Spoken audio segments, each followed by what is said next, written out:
Hey there, we're back live from the Catskills here. Frettown 20-something, 24 maybe, been a little while. So I wanted to put something up here on pentatonics, and I've been going deep into pentatonic zone because it really truly does offer so much. So thinking about arpeggios and chordal extensions. So I'm in G minor. I was playing this little, playing over a loop I made there on G minor 11, which actually is, so there's the chord. I was doing this kind of fifth, the D gives you the fifth of that chord on G minor 11, and then the F is the seventh of the chord, right? And I was kind of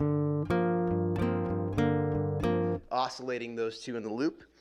That chord happens to be every single note of the pentatonic scale when you oscillate the F and the D, right? You have your pentatonic scale will be G, B flat, C, D, F. So here's the chord, G minor 11. In this voicing, G, open string D, F is the seventh, B flat is the third, right? Here's your 11th, the C, and that's all 5 notes. So that chord is fully inclusive of the whole scale.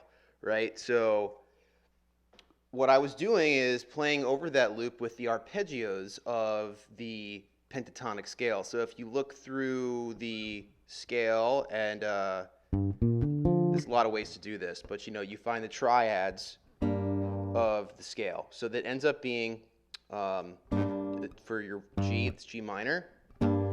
For your B flat, it's B flat major. For your C, it's C minor.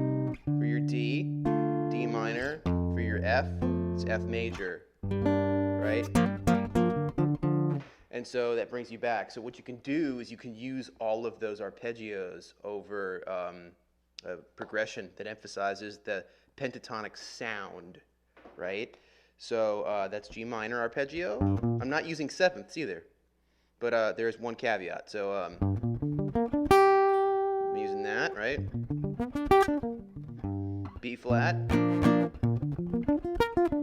major, D minor, oh sorry, C minor, and F major. So here's the deal, over G minor, it's pretty straightforward. The G minor arpeggio gives you 1, 3, 5, but B flat, check it out. If we're playing over this G minor 11, let's just use that as the harmonic identity here. If you play the B flat arpeggio, you get 3, 5, 7. You see what's going on here? So now you're already playing different chord tones accessed through an arpeggio for another chord from the scale, right? And remember, the pentatonic scale is special because it's so easy to harmonize the scale adequately, right? Like it harmonizes with itself in a very natural way because you don't have a tritone, that dissonant tritone of tonal music, right? Which I guess makes the pentatonic scale a very modal domain. So let's move on to the C, right? So what do you get if you're playing over G minor and use a C minor arpeggio? 11. That one is a bit weird. It gives you the minor 6. And it's also not in the scale, right? So the C minor arpeggio actually momentarily turns this into like an Aeolian scale. When I said there are many ways to find the chords, this is kind of one of the caveats, right? It's like I wanted full triads. So I actually, and it still works, but it's almost like we're using the pentatonic scale as it relates to the G minor pentatonic scale as it relates to the B flat major scale or the G natural minor scale.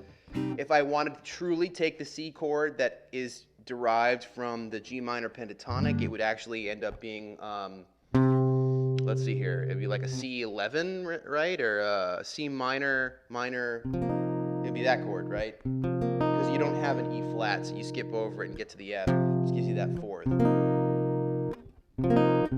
But functional harmony, again, sort of like the bridge between modality and tonality here would be like, what is this chord identity? And tonality would be that, and maybe,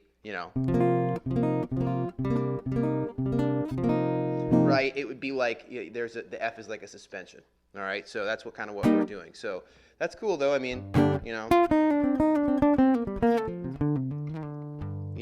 it's totally functional sound to have the E flat, but it sort of like makes it an Aeolian sound. All right, so it gives you, again, let's go over that. So 11 off of G minor, the C minor triad gives you 11, your flat 6, your 1. Okay.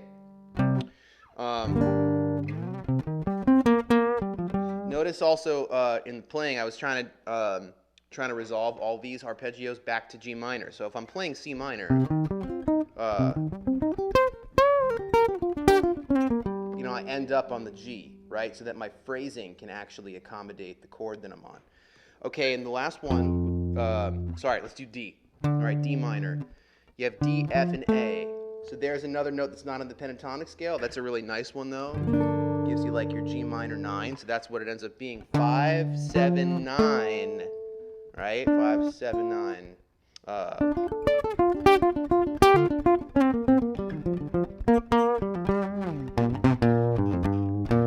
Yeah. And then the last one is your F major. So check this out. You also have a 9 in this one. But you have 7, 9, and 11. 7, 9, 11. And it's nice when you get up here.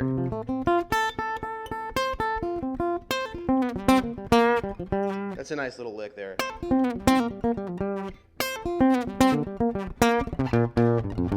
That's a F major triad up here.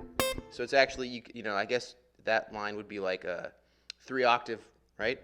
Octave 1, octave 2, octave 3.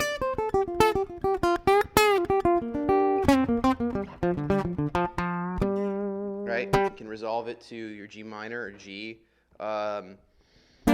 And yeah, so that's the deal. So little more action on that. All right, there's the loop again. I'll start with the F.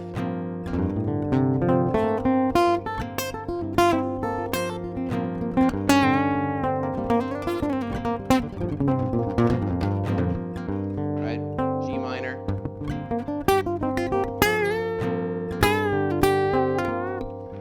Right, B flat.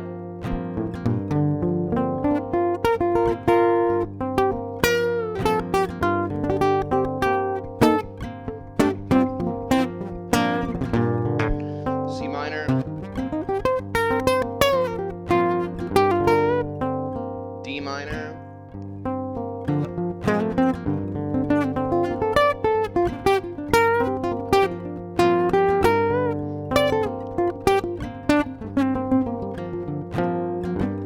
right?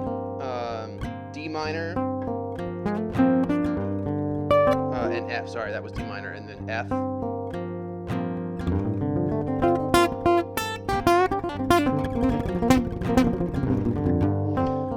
C minor.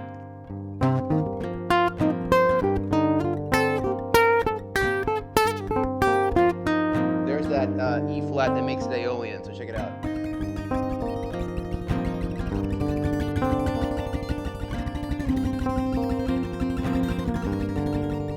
Kind of all of a sudden becomes like a very sad minor E.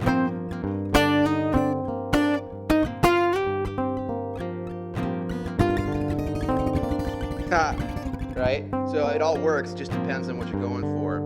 And so these can all be, here we go. Yeah, so these can all be functionally applied. Yeah, I hope that was useful. And there is a giveaway coming up. I'm a little behind for all the reasons: traveling, flight delays, exhaustion, shipping delays, supply chain issues.